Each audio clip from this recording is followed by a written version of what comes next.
Kisahku dimulai saat aku mengambil kerja sambilan, menjadi kurir makanan di tengah liburan musim panas. Awalnya normal, pesanan pertama memberiku Rp10.000. Namun pesanan kedua, Rp30 juta langsung cair. Bahkan, takdir memaksaku terlibat romansa terlarang, dengan ibu tiri dari musuh bebuyutanku sendiri. Apa? Setelah mendengar ini, kau tiba-tiba tertarik menjadi kurir juga? Hentikan angan-angan kosongmu itu, aku sangat yakin, kau mungkin punya keserakahan untuk memburu koin-koin emasnya, tapi bisa kupastikan nyawamu tak akan cukup untuk menikmati kekayaan itu. Ting tong. Suara sistem berbunyi dingin mendeteksi pesanan baru. Rute telah selesai dipetakan. Misi pengiriman, 1 porsi penuh lumpia Jianbing renyah, disandingkan dengan semangkuk mie banmian khas Shijiazhuang yang sangat otentik. Namun peringatan sistem berkedip merah terang, dilarang keras menggunakan lift. Ini benar-benar orderan gila. Paket harus diantar ke lantai 19, tapi aku dipaksa menggunakan tangga darurat. Di dunia ini memang dipenuhi pelanggan tak masuk akal. Sudahlah. Lagi pula tak ada orderan lain di tengah malam buta begini. Hitung-hitung latihan kardio gratis. Tapi, tunggu sebentar. Kenapa lorong tangga sialan ini tak memiliki satupun jendela? Hanya lampu sensor suara berkedip-kedip, memancarkan cahaya kuning yang mencekam. Napasku mulai memburu, namun anehnya setetes keringat pun tak keluar. Dan setiap kali kakiku melangkah mendekati lantai 19, hawa dingin yang menusuk tulang semakin mencekikku. Akhirnya penderitaan ini berakhir. Tapi saat ku dorong pintu baja itu, mataku terbelalak sempurna. Di depan mataku terbentang sebuah dimensi lain yang sangat luas dan tanpa batas. Bangunan-bangunan dari era dinasti kuno berdiri megah, namun diselimuti oleh kabut kematian yang sangat pekat. Tiba-tiba, ratusan wajah pucat pasi menoleh serempak ke arahku. Menatapku dengan sorot mata kosong. Ini pasti ilusi, kan? Namun saat kakiku bersiap untuk mengambil langkah 1000, sepasang tangan sekeras es mencengkeram pergelanganku. Mau lari kemana? Makanan persembahanku belum kau berikan. Bisikan mematikan itu merayap pelan di telingaku, membekukan seluruh aliran darahku seketika. Tolong. Ada hantu sungguhan? Dewa manapun tolong selamatkan aku. Berisik sekali, dasar manusia lemah tak berguna, desisnya tajam. Hantu wanita cantik itu memutar bola matanya malas, lalu melahap habis Jianbing dan mie banmian itu hanya dalam satu tarikan napas. Padahal mie itu masih. Wah, makanan dari Bimen Shijiazhuang ini sungguh otentik. Lain kali aku pasti akan memesan dari tempatmu lagi. Mendengar ucapan itu, kakiku langsung lemas. Ya ampun, aku hampir pingsan saking takutnya. Tolonglah, kakak hantu yang cantik. Biaya pengiriman untuk hari ini, anggap saja gratis. Kumohon, tolong lepaskan nyawaku, ratapku. Dia mendengus. Omong kosong macam apa yang sedang kau bicarakan? Aku sama sekali tidak sudi berutang budi pada manusia. Lagi pula, bukankah kau ini hanya kurir yang sedang menjalankan tugas dan mengantarkan makanan? Badanmu saja yang besar, tapi nyalimu ciut sekali. Ini, makanlah sedikit Bimen Shijiazhuang yang otentik ini, agar jiwamu kembali tenang. Ucapan hantu wanita itu, seolah membenarkan firasat terburukku. Dengan tubuh bergetar hebat, mataku menyapu sekeliling. Ya Tuhan, tempat ini dipenuhi puluhan arwah penasaran. Wajahku seketika berubah pucat pasi layaknya mayat hidup. Kalau begitu, bolehkah aku pulang sekarang? Tanyaku terbata-bata. Energi yang di tubuhmu sangat kuat. Tidak masalah jika kau menemani kami di sini. Selama 1 atau 2 jam lagi. Tiba-tiba, dia tertawa terbahak-bahak. Ya ampun. Ekspresi ketakutan di wajahmu itu benar-benar bisa membuatku mati kedua kalinya saking lucunya. Baiklah, baiklah. Aku tidak akan menjahilimu lagi. Sekarang, mari kita bicarakan urusan yang sebenarnya. Wajahnya berubah serius. Aku memanggilmu kemari bukan sekadar untuk urusan makanan ini. Namaku adalah Shen Yu. Saat aku masih muda dan bodoh, aku nekat mencuri seluruh tabungan keluargaku dan memilih untuk kawin lari bersama pacarku. Matanya memancarkan kesedihan mendalam. Namun siapa sangka, beberapa tahun kemudian, aku justru menemukan bukti bahwa bajingan itu berselingkuh di belakangku. Saat kami bertengkar hebat di dalam mobil, kendaraan itu tiba-tiba kehilangan kendali. Lalu kami berdua terjun bebas ke dalam sungai yang dingin, dan akhirnya tewas seketika. Dia menghela napas panjang. Selama 10 tahun terakhir sejak kematianku, keluargaku hanya bisa bergantung pada bahu adik perempuanku untuk terus bertahan hidup. Hari-hari mereka pasti sangat menyiksa. Namun syukurlah, ku dengar adik perempuanku berhasil masuk ke universitas impiannya. Sekarang, sebagai hantu, aku hanya ingin menebus semua dosa masa laluku kepada keluargaku. Dia menatapku memohon. Bisakah kau membantuku mengirimkan sisa uang yang kumiliki ini kepada adik perempuanku tercinta? Sembari berbicara, hantu itu tiba-tiba mengeluarkan sebuah ponsel pintar. Dan bersiap memindai kode QR milikku. Aku akan mentransfer Rp980.000 ke rekeningmu, 800.000 untuk adikku. Dan sisanya adalah upah jerih payahmu. Anggap saja ini bayaran lelahmu. Mataku terbelalak menatap Shen Yu tak percaya. Kau benar-benar mentransfer uang sebanyak ini? Suaraku bergetar hebat. Apa kau tidak takut aku kabur membawa uangmu? Seolah bisa membaca isi kepalaku dengan mudah, Shen Yu menyeringai tipis. Senyumannya memancarkan aura intimidasi yang pekat. Santai saja. Apa yang menjadi hakmu, ambillah sesukamu. Nada suaranya mendadak berubah sedingin es. Tapi apa yang bukan milikmu, bahkan jika kau berani menyentuhnya, kau tidak akan punya sisa umur untuk menikmatinya, nak. Aura membunuhnya seketika membuatku merinding. Siap, bos. Anda benar 100%. Aku langsung bersumpah di tempat. Dana 800.000 yuan ini pasti akan kuserahkan utuh ke tangan adikmu tanpa kurang sepeser pun. Tapi sebuah masalah muncul. Bos, kalau aku mendadak memberinya uang sebanyak ini, dia pasti akan menuduhku sebagai komplotan penipu kelas kakap. Shen Yu mendengus pelan. Adik perempuanku bernama Shen Nian, saat ini dia adalah mahasiswi di Universitas Keuangan dan Ekonomi. Sebagai bukti, sebutkan padanya bahwa dia punya tanda lahir segitiga merah muda, tepat di area bokongnya. Aku berkedip polos. Bokong sebelah kiri atau kanan? Shen Yu memutar bola matanya jengah. Kiri, dasar bocah tengik. Aku tertawa canggung. Baiklah. Misi super VIP ini akan segera kuberaskan. Tanpa membuang waktu, aku bergegas pergi. Begitu kakiku melangkah keluar dari gedung angker itu, sinyal ponselku yang mati akhirnya kembali menyala. Dengan jari yang masih gemetaran hebat, aku membuka notifikasi aplikasi WeChat. Ting. Tuan Shen Yu telah mentransfer 980.000 yuan ke saldo Anda. Nafasku tercekat melihat rentetan angka 0 itu. Astaga! Ini benar-benar bukan mimpi di siang bolong. Tunggu sebentar. Universitas Keuangan dan Ekonomi? Dunia ini sempit sekali. Bidadariku, Liu Ruyan, juga menimba ilmu di kampus bergengsi yang sama. Bagaikan takdir yang tersusun rapi, usai menyelesaikan misi epik ini, aku bisa sekalian menemui kekasih tercintaku. Dengan semangat yang membara, aku memacu langkahku menuju gerbang utama kampus. Dan mataku langsung berbinar cerah. Sosok anggun Liu Ruyan terlihat berdiri menunggu tepat di depan gerbang utama. Aku merogoh kado kejutan yang kubeli di perjalanan, lalu berlari menghampirinya dengan senyum mengembang lebar. Sayang, ikatan telepati kita benar-benar luar biasa. Niatnya aku mau memberimu kejutan besar hari ini. Siapa sangka bidadariku ini sudah setia menungguku di sini. Ruyan, hari ini aku baru saja ketiban rezeki nomplok. Mulai sekarang, barang mewah apapun yang kau inginkan di dunia ini, pasti akan kuborong semua khusus untukmu. Aku menyodorkan kotak kado itu dengan bangga. Coba lihat, aku sengaja membelikan gelang giok mewah impianmu. Harganya mencapai ribuan yuan loh. Namun, di detik berikutnya, siapa sangka, baru saja tanganku terulur meraih jemarinya, gadis itu malah menepisnya dengan kasar. Tatapan Liu Ruyan menyiratkan rasa jijik yang memuakan. Jangan berani mendekat, aku muak dipandang rendah oleh orang lain. Dunia kita sudah berbeda, kita putus sampai di sini. Lantas jarinya menunjuk angkuh ke arah sebuah mobil sport mewah, lalu mencibir. Kau bermimpi bisa memberikan dunia padaku? Buka matamu. Sanggupkah kau membeli kemewahan ini? Kurir gembel sepertimu, meski mengantar makanan sampai 10 reinkarnasi sekalipun, tak akan pernah sanggup menebus satu bannya saja. Sambil melontarkan bisa dari bibirnya, Ruyan melenggang masuk ke mobil eksotis itu, lalu tanpa malu melumat bibir si pria. Terlihat jelas sekota pengaman berserakan di kursi belakang. Gairah kaum muda yang benar-benar buta akan moral. Seorang pejalan kaki yang sedari tadi menonton tragedi ini, tak kuasa menahan desahan panjang penuh rasa iba. Sabar, saudaraku, wanita seperti itu sudah ada yang punya. Relakan saja, cari bunga lain yang lebih pantas untukmu. Lagi pula, apa kau tahu identitas pengemudi monster jalanan itu? Dia adalah sang penguasa kampus, ketua dewan mahasiswa. Song Kui, si tuan muda pewaris tahta konglomerat. Ku dengar, ayahnya adalah dewa penyokong dana terbesar di kampus. Sungguh ironis, satu lagi bunga putih tak berdosa, harus layu di dalam cengkeraman taring serigala lapar. Saat itu juga, duniaku runtuh tak bersisa.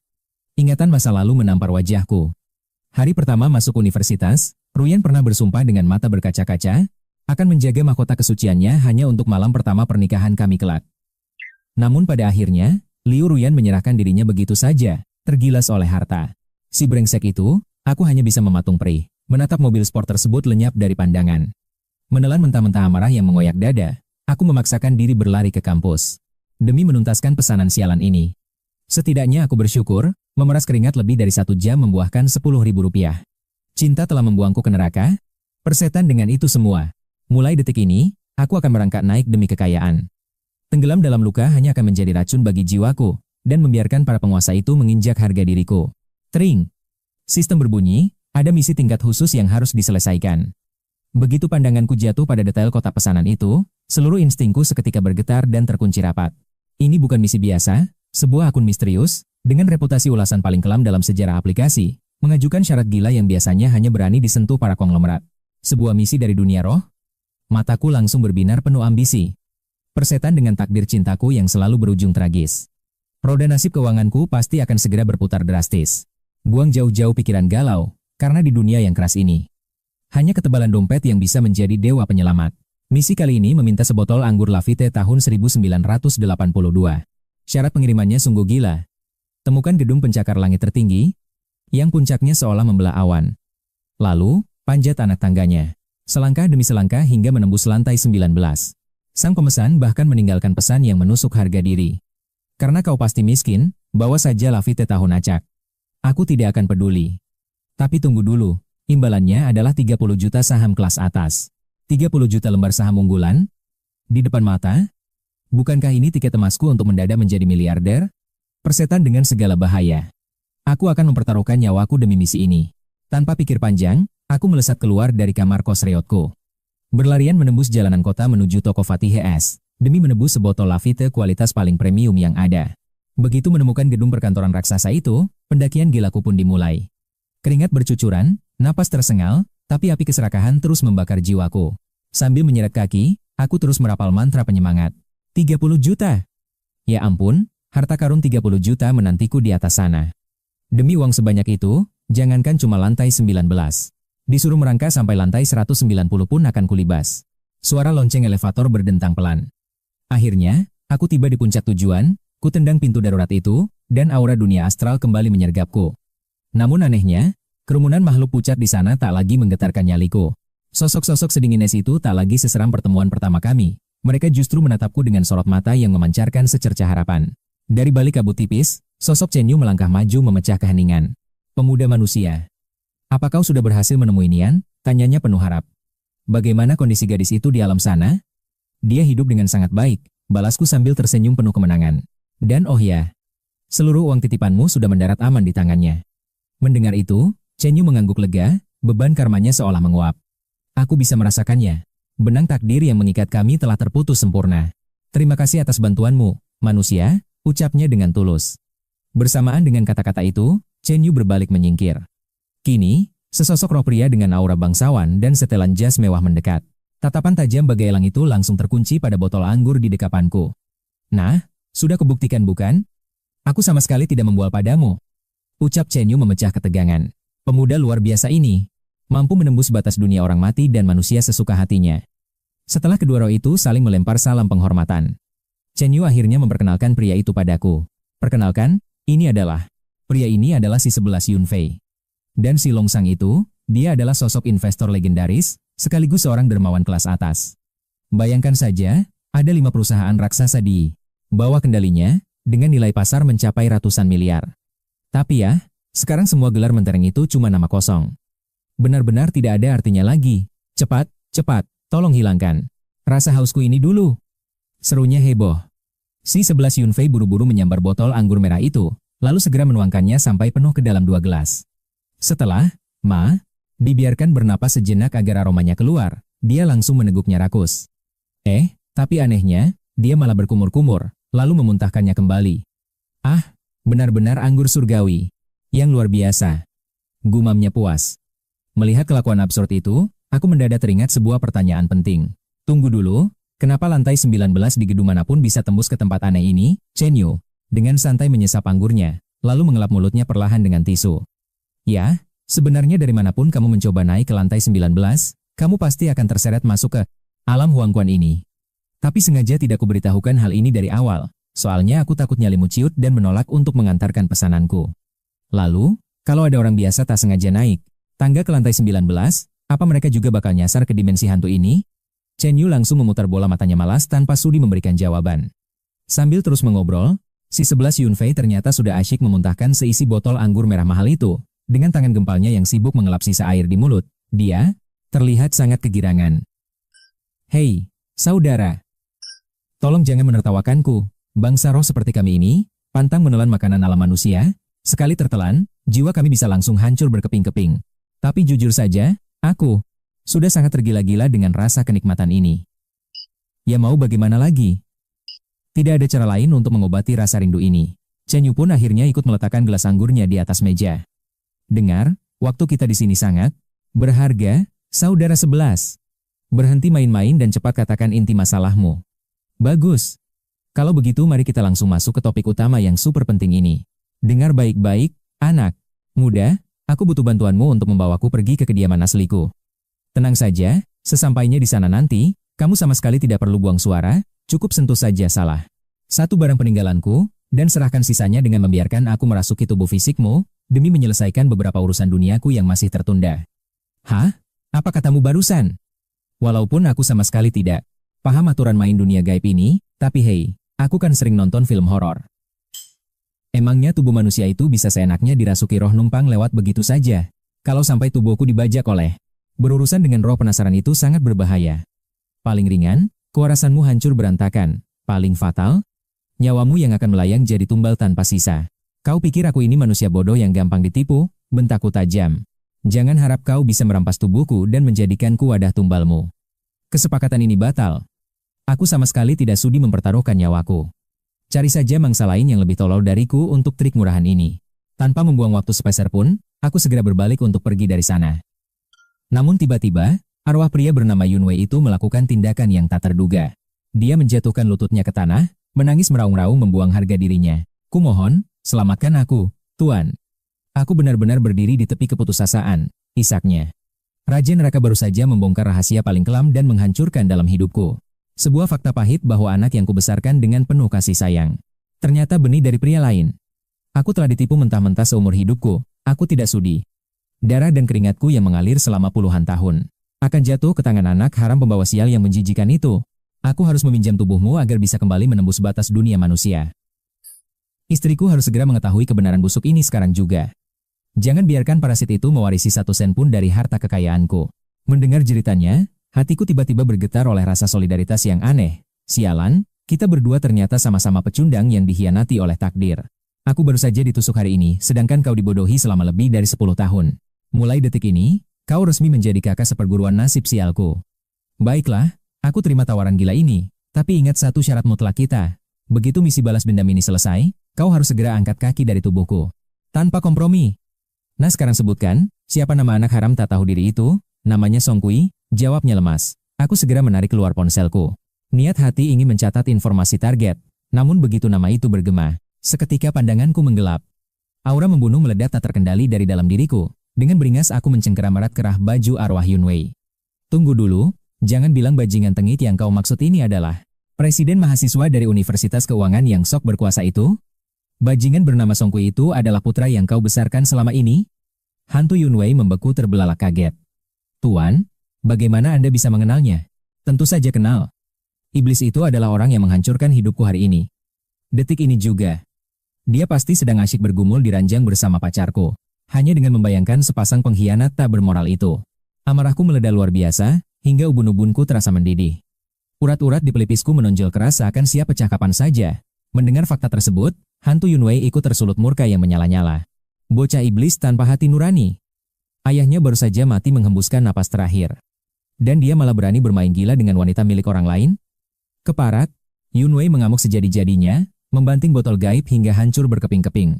Sambil menggertakkan giginya menahan murka, dia berteriak, "Saudaraku, penghinaan dari bajingan kecil ini sudah melewati batas toleransi langit dan bumi. Buka segel tubuhmu sekarang.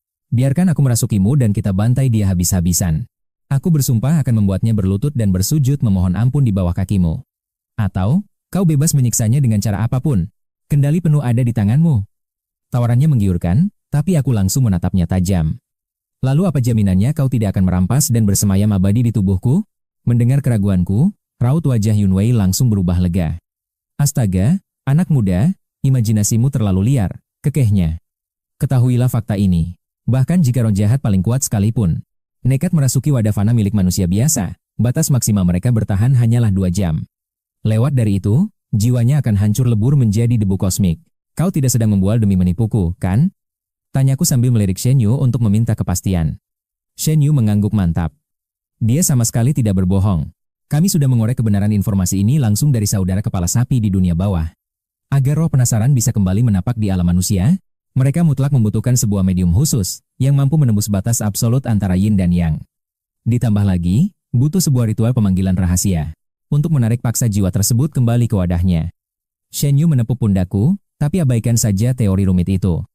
Singkat cerita, selama sang medium dan roh sudah mengikat perjanjian batin sebelumnya, kau hanya perlu menyentuh barang peninggalan si roh semasa hidupnya, seketika itu juga, jiwanya akan langsung terpanggil melintasi dimensi. Melihat benteng pertahananku yang mulai goyah, Yunwei buru-buru melancarkan serangan bujukan terakhirnya. Ayolah! Membantu roh menuntaskan penyesalan duniawinya adalah ladang pahala yang luar biasa besar untukmu. Cih! Dengusku sinis, memangnya apa untungnya bagiku mengumpulkan tumpukan pahala semacam itu? Mata Yunwei berbinar. Wah, kau tidak tahu ya? Umurmu di dunia akan bertambah panjang, rezekimu mengalir deras tanpa henti. Dan yang paling penting, status tingkat dewa menantimu saat tiba waktunya bereinkarnasi di alam baka nanti. Aku mulai tertarik. Lalu, apa ada semacam kata sandi khusus? Yunwei mengangguk penuh semangat. Temui selir kesayanganku, Pan Yulian, begitu kau membisikkan sandi rahasia ini padanya, dia akan langsung paham siapa yang mengutusmu. Sandi rahasia macam apa itu? Tanyaku penasaran. Dengan wajah sopoitis dia menjawab, tidur di musim semi tak sadar fajar menyingsing. Aku ingin melahap semua makanan enak milik saudara, Henning. Aku dan Shen Yu hanya bisa menatap roh konyol itu dengan wajah datar tak habis pikir. Aku nyaris tak percaya dengan apa yang kudengar. Wajah tua Yunfei langsung memerah pada menahan rasa malu yang luar biasa. Tubuh rentaku ini sudah kehilangan kejayaannya, keluhnya pasrah. Demi memuaskan hasrat wanita mudaku, aku terpaksa bertindak nekat. Aku menelan obat kuat itu tanpa pikir panjang. Sialnya, dosis obat laknat itu ternyata terlalu tinggi. Dan begitulah caraku berakhir tragis di tempat ini, ucapnya getir. Mendengar kisah absurd itu, aku hanya bisa tersenyum miring. Aku mengangkat tangan dan mengacungkan jempol padanya. Cara mati yang sungguh epik, Pak Tua, ejekku terang-terangan. Jalan hidupmu benar-benar sebuah komedi di luar nalar manusia. Yunfei hanya bisa menggaruk kepalanya yang tidak gatal dengan canggung. Intinya, saat waktunya tiba, berikan saja kata sandi rahasia itu padanya. Dan yang terpenting, jangan lupa sentuh benda pusaka milikku. Lakukan itu tepat setelah kau berhasil menyusup masuk nanti. Itu satu-satunya pemicu agar aku bisa kembali mengikuti ujian kehidupan. Kau mengerti kan, anak muda? Tekannya sekali lagi. Tanpa banyak membuang waktu, aku segera mengantongi ponselku. Aku melangkah keluar pintu dengan aura mendominasi yang kental. Rasa percaya diri yang luar biasa kini membakar setiap aliran darahku. Pintu di belakangku tertutup rapat dengan bunyi dentuman pelan. Aku melangkah masuk ke dalam lift menuju lantai 1. Sambil menatap angka digital merah yang terus bergerak turun, otakku mulai menyusun rencana brilian untuk menghancurkan si bajingan Song Kui. Sebuah taksi membawaku melesat menuju alamat yang diberikan oleh Yunfei. Tujuan kita adalah taman penerbangan, kawasan perumahan paling elit. Ini adalah surga eksklusif bagi para konglomerat kelas atas di Kota Long. Namun, begitu kakiku menginjak gerbang utama perumahan mewah itu, tatapan merendahkan dari anjing penjaga alias sang satpam langsung menyambutku. Matanya menilasku dari ujung rambut hingga ujung kaki dengan penuh rasa jijik. Hei gembel, sampah sepertimu dilarang menginjakan kaki di kawasan elit ini. Tinggalkan saja pesanan makananmu di depan gerbang, kami yang akan mengurusnya. Aku menatapnya dengan tatapan sedingin es. Siapa bilang aku kurir makanan? Aku datang ke sini untuk menemui pemilik villa S23, Nona Panyulian. Asal kau tahu, dia adalah kakak kandungku. Mendengar itu, tawa meremehkan sang satpam meledak seketika memecah keheningan. Tawanya menggema penuh dengan ejekan murahan yang menyulut emosi. Hahaha. Jangan bermimpi di siang bolong, dasar bocah miskin. Kalau kakakmu benar-benar sanggup membeli rumah sultan di tempat ini, kau tidak mungkin berakhir menjadi kurir makanan rendahan yang menyedihkan. Kesabaranku benar-benar menipis melihat kesombongan kelas terinya ini. Meladeni anjing penjaga seperti dia sungguh hanya membuang waktuku yang berharga. Tutup mulut busukmu, desisku dengan aura membunuh yang menusuk tulang. Jangan belagu hanya karena kau diberi seragam untuk menjaga gerbang ini. Akan kupastikan kau mengemis menangisi pekerjaan kebanggaanmu ini sekarang juga. Dasar penjaga sombong yang bermata picik. Awas saja kalau kau sampai bersujud memohon nanti. Mendengar ancaman penuh percaya diri itu, sang satpam mendadak ciut. Gawat, jangan-jangan dia ini tuan muda kaya raya yang sedang gabut menyamar jadi rakyat jelata? Bisa tamat riwayatku. Dengan tangan gemetar ragu, ia pun menekan nomor interkom VIP. Halo, apakah ini? Terdengar suara wanita dewasa yang sangat menggoda. Dari seberang telepon, pesonanya benar-benar persis seperti tokoh utama wanita di dalam film. Nyonya Pan, maaf mengganggu. Ada pemuda yang ngotot mengaku sebagai adik Anda dan memaksa ingin masuk. Saat melapor, sang satpam merendahkan pandangannya dan menatap pemuda itu dengan senyum mengejek. Adik? Sejak kapan aku punya adik? Aku tidak kenal, jawab Nyonya Pan dingin. Senyum satpam itu makin lebar mendengarnya. Namun sang pemuda langsung merebut gagang telepon dan membalas dengan nada manja. Kakak sayang, apa kau lupa? Waktunya makan permen lollipop loh. Suasana di ujung telepon mendadak hening selama 2 detik. Dan kemudian, tut. Sambungan terputus. Sang pemuda cengok kebingungan. Loh, kok dimatikan? Padahal kode rahasiaku sudah benar. Sang satpam merebut kembali telepon itu dengan tawa sinis. Bocah gila. Sob jagoan sih masih bisa dimaklumi, tapi halusinasi tingkat dewa begini sih sudah parah. Tanpa buang waktu, satpam itu menyalakan radio panggil. Perhatian semua regu. Ada kurir makanan mesum yang mencoba membuat keributan di lobi. Sang pemuda melotot. Heh, siapa yang mesum? Halah, ngaku saja.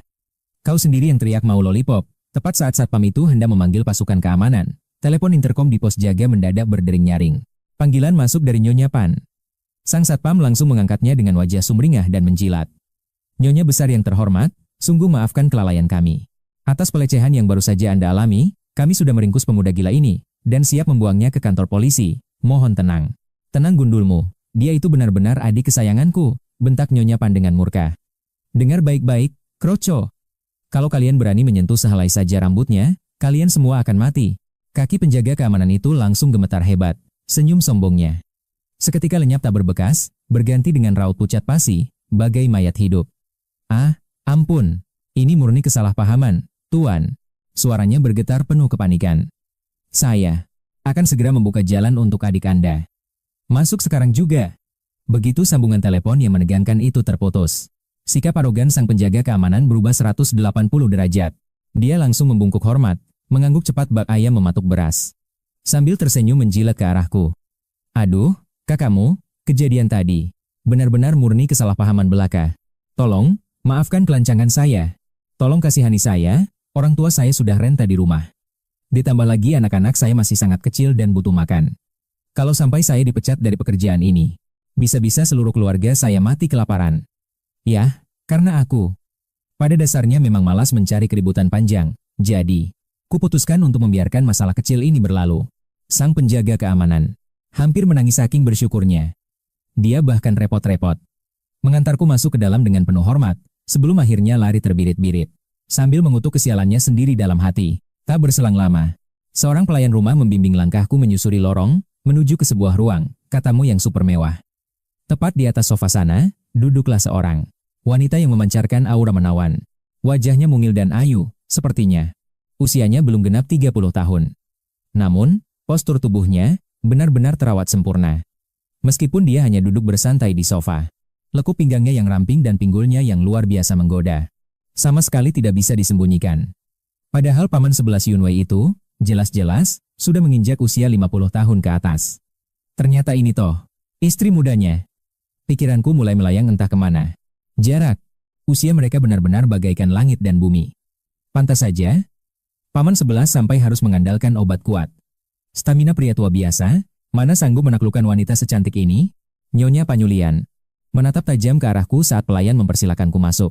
Dia lalu menarik perlahan selendang sutra di bahunya dan melontarkan pertanyaan, "Dari mana kamu bisa mengetahui bait puisi rahasia itu?" Aku yang sejak tadi terlalu asyik mencuri pandang ke arahnya, langsung tersentak kaget. Mendengar pertanyaan mendadaknya yang menusuk itu, butuh waktu. Beberapa detik hingga kesadaranku kembali pulih. Aku sangat yakin, Nyonya pasti sulit untuk percaya, tapi asal Nyonya tahu, Tuan 11 Yunwei, Dad sendirilah yang membocorkan hal itu kepadaku. Gumamnya mengulang, Lao 11, Panyulian mengangkat sebelah alisnya dengan tatapan tak percaya. Di saat itu, mungkin karena dirinya terlalu syok mendengar jawabanku barusan. Genggaman tangannya pun melemah. Selendang sutra itu tanpa ampun merosot jatuh ke bawah, mengekspos pemandangan yang luar biasa menggoda. Tepat di area bawah tulang selangkanya yang mulus tanpa celah. Sorot matanya bergetar, dan dadanya yang naik turun seiring napasnya. Sukses mengombang-ambingkan hatiku layaknya kapal kecil di tengah badai lautan. Hei, bagaimanapun juga aku ini pemuda berdarah panas.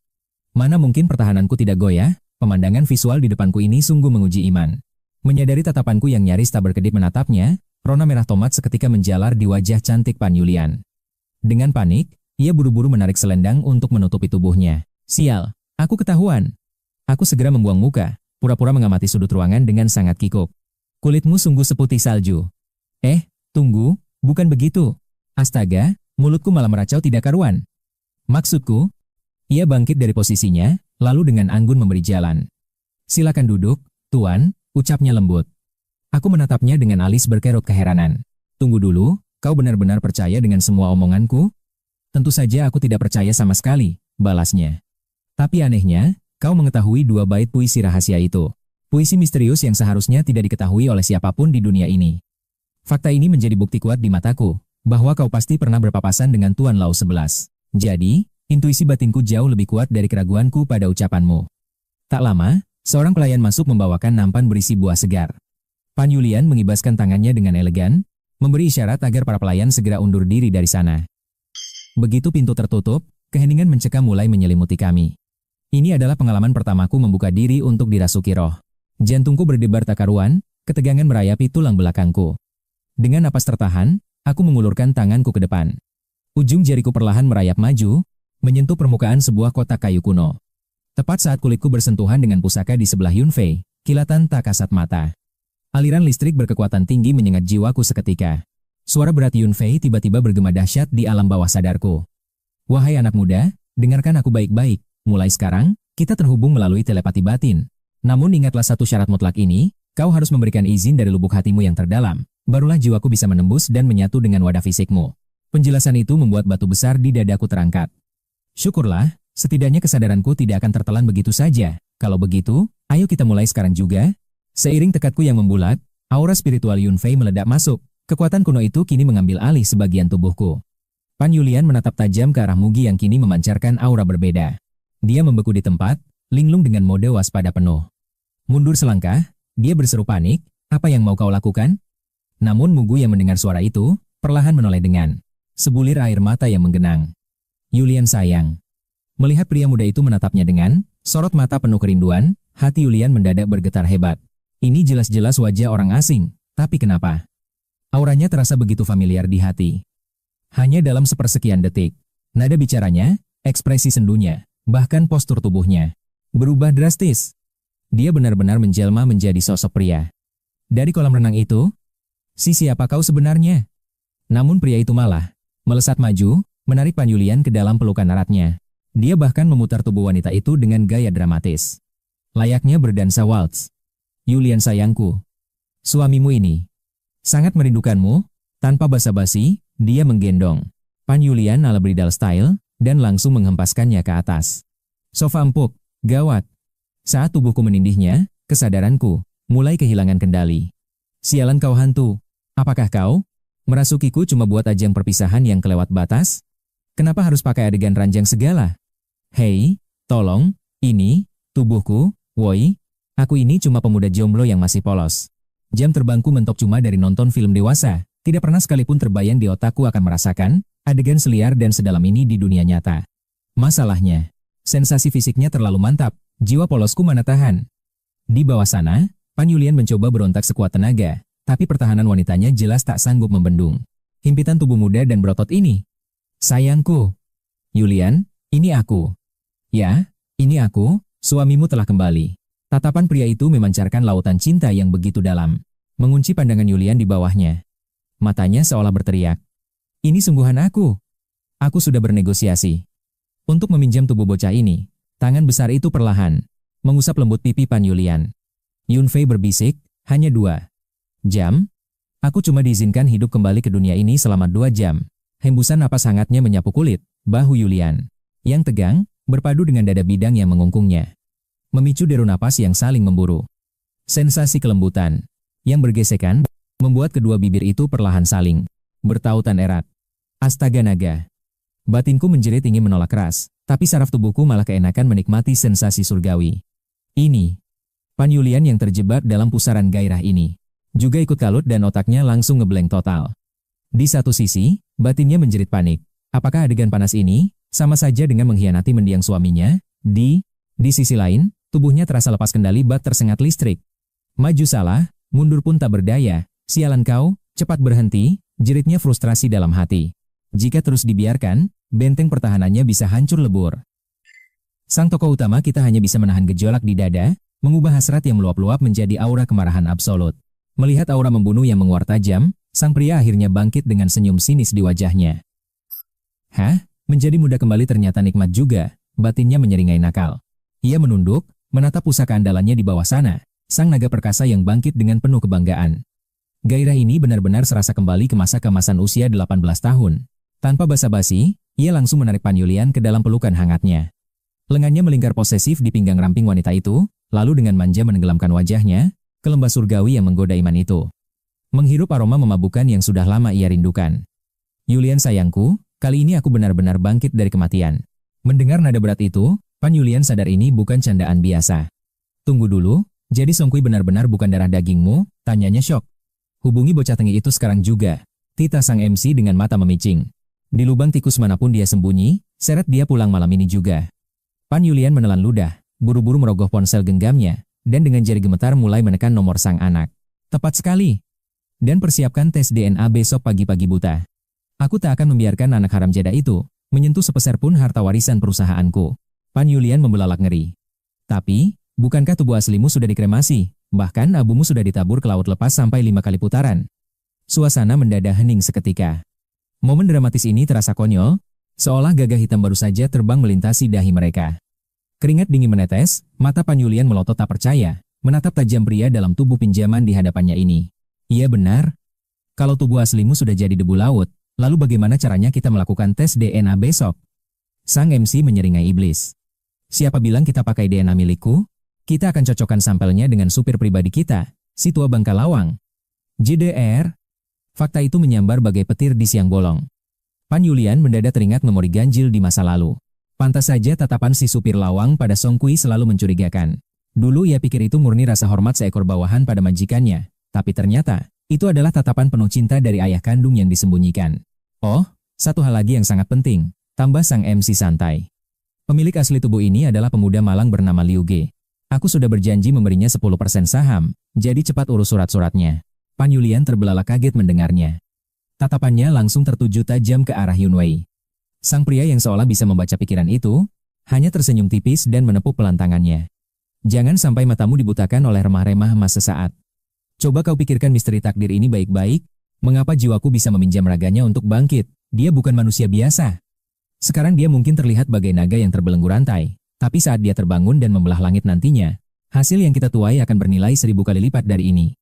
Tanpa kehadiranku sebagai kartu as di tangannya, mental para eksekutif perusahaan pasti akan hancur lebur, dan badai pemberontakan bisa meledak dalam satu tarikan napas. Namun di tangannya, fondasi perusahaan takkan pernah goyah. Bahkan bisa melesat menembus batas yang tak terbayangkan. Jika kau tak mengikat benang tong takdir dengannya sekarang juga, kelak, kau takkan pernah sanggup menyentuh ujung bayangannya. Menyadari peluang emas yang ada di depan mata ini, Pan Yulian mengangguk mantap. Baiklah, besok pagi-pagi sekali, aku akan memerintahkan tim pengacara untuk segera mengurusnya. Yunwei melirik jarum jam dengan sorot mata elangnya, dan mendesaknya untuk bergerak cepat. Dengar, jika tanganku sendiri tak menghabisi cecunguk-cecunguk sialan itu, rasa sesak di dada ini benar-benar bisa membunuhku. Bahkan meski aku harus melewati neraka reinkarnasi sekali lagi, api kebencian ini takkan pernah bisa dipadamkan begitu saja. Pan Yulian meletakkan ponselnya perlahan dan mencoba menenangkan. Tenanglah. Mangsa incaran kita akan segera tiba di sini. Sementara itu, suasana berbeda terjadi di suite hotel. Suara gemersik air dari balik pintu kamar mandi baru saja berhenti, menampilkan siluet memikat Liu Ruyan yang hanya terbalut sehelai handuk. Rona merah jambu menghiasi wajahnya yang tampak merona manja, dipadukan dengan lekuk kaki porselennya yang terekspos sempurna. Pemandangan itu sungguh sanggup meruntuhkan pertahanan iman pria manapun. Hongkui. Desahnya lembut seraya menggigit bibir bawahnya menggoda. Dengan gerakan pinggang yang gemulai memabukkan, wanita itu menjatuhkan diri. An langsung bersandar manja ke dalam dada sang pria. Namun alih-alih tergoda, urat kekesalan justru memancar dari Hongkui. Pria itu sama sekali tak sudi melirik kemolekan tubuh Ruyan. Panggilan telepon sialan barusan sungguh menghancurkan segalanya, menyapu bersih semua hasrat yang sempat membara di kepalanya. Tanpa ampun, ia menepis kasar pelukan Ruyan dan bergegas menyambar pakaiannya. Hongkui! Kau mau kemana? Jerit Ruyan dengan nada bergetar. Kepanikan luar biasa langsung mencekik leher wanita cantik itu. Berpikir mungkinkah rahasia busuk keluarga Liu telah terbongkar? Semuanya telah terungkap. Aku benar-benar tidak mengenal keparat itu. Dengarkan aku baik-baik, masalah ini tidak ada sangkut pautnya denganmu. Ini murni tentang perebutan tahta warisan perusahaan. Aku harus segera kembali untuk mengurusnya. Hongkui melempar handuknya dengan kasar ke lantai. Emosinya meluap hingga dadanya terasa sesak. Tunggu saja sampai aku kembali. Akan kuberi kau pelajaran yang tak akan pernah kau lupakan. Tanpa membuang waktu, mobil Hong Kui melaju membelah malam. Hanya dalam waktu kurang dari 10 menit, ia telah tiba di depan gerbang vilanya. Namun, saat pintu utama terbuka lebar, pemandangan di depannya membuat darahnya seketika membeku. Pan Yi, dewi yang selama ini selalu ia dambakan, justru sedang bermanja di pelukan seorang kurir makanan. Mereka berdua asyik tertawa dan bercanda, mengumbar kemesraan tanpa rasa malu sedikitpun. Aura membunuh langsung memancar dari tubuh Hong Kui. Dengan tinju terkepal, ia bersiap menghancurkan wajah kurir rendahan itu tanpa ampun. Namun, saat tatapannya menangkap wajah pria itu, langkah Hong Kui mendadak terhenti kaku. Itu adalah pria udik dari gerbang sekolah siang tadi. Si pengantar makanan miskin yang membawa bunga hanya untuk mengemis cinta dari Liu Ruyan. Amarah Hong Kui seketika meledak bagai gunung berapi. Pan Yi, ayahku baru saja menghembuskan napas terakhir. Dan kau sudah tak tahan menahan rasa sepi hingga mencari pelampiasan. Di mana hati nuranimu? Kalaupun kau memang wanita murahan yang gila selingkuh, setidaknya jaga sedikit batasan dan standarmu. Bukan malah memungut kurir jalanan seperti dia. Mengingat bagaimana dirinya mati-matian mengejar Pan Yi namun selalu ditolak dengan tatapan penuh kedinginan, kini wanita itu malah menyerahkan dirinya secara sukarela pada seorang gelandangan yang tak berharga. Harga diri Hong Kui benar-benar hancur lebur diremehkan. Bukannya panik, Pan Yi malah tersenyum menggoda. Dengan elegan, ia mengangkat dagunya dengan angkuh. Kau salah besar. Dia bukan pria simpananku. Perkenalkan, ini adalah ayah barumu, bagaikan disambar petir di siang bolong. Kepala Hong Kui berputar. Ayah kandungnya baru saja tiada, dan ibu tiri yang seumuran dengannya ini, benar-benar gila. Sungguh gila, wanita itu berani membawa pulang pria yang wajahnya bahkan jauh lebih muda dariku. Lelucon macam apa ini sebenarnya? Aku sama sekali tidak peduli dengan skandal perselingkuhan murahanmu itu. Tapi beraninya kau menyeret bocah sembarangan, lalu memaksaku memanggilnya ayah, benar-benar konyol. Hong Kui mendeci sinis, muak melihat drama murahan di depan matanya. Baru saja ia membalikkan badan untuk pergi, sebuah benda melayang keras menghantam tubuhnya. Belum sempat ia memaki, pemuda itu menuding tepat ke arahnya dengan aura membunuh. Cepat seret tubuhmu kemari, teriaknya. Hong Kui langsung mematung. Sorot mata mengerikan itu. Persis seperti mendiang ayahnya saat sedang mengamuk besar. Telingamu itu hanya pajangan ya? Kau berani mengabaikan perintahku? Yun Fei yang murka langsung meraih sebuah teko keramik dan melemparnya tanpa ampun. Belum selesai otak Hong Kui memproses situasi gila ini, Yun Fei sudah menyambar sebuah tongkat pusaka, lalu menghantamkannya dengan kekuatan penuh. Buk! Benda itu bukan tongkat sembarangan, itu adalah mahakarya, peninggalan ayahnya yang bergaya bangsawan Eropa. Terbuat dari kayu cendana kualitas tertinggi yang sangat keras, hantaman itu begitu brutal, membuat air mata Hong Kui langsung menyembur deras tak tertahankan. Rasakan ini, dasar anak tidak berguna. Sudah kusuruh kau enyah dari hadapanku.